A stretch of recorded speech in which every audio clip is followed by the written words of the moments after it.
বন্ধুরা, দূরে একটা আম গাছ আছে, কিন্তু ওটা একটা গভীর গর্তের উপরে।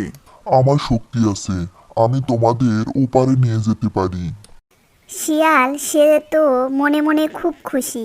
সে ভাবলো এই সুযোগে আমি বেশি আম পাবো। হাতি তো সবচেয়ে ভালো সাহায্য করতে পারবে। হাতি গর্তের উপর দিয়ে দাঁড়িয়ে সেতুর মতো হলো।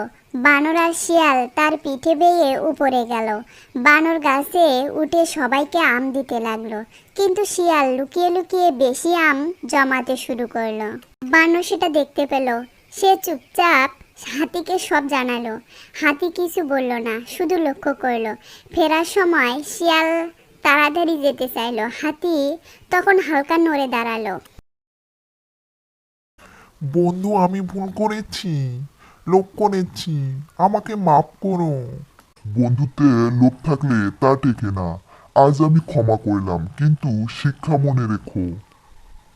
শিয়াল লজ্জায় মাথা নত করলো। সে সব আম সবার সাথে ভাগ করে নিল।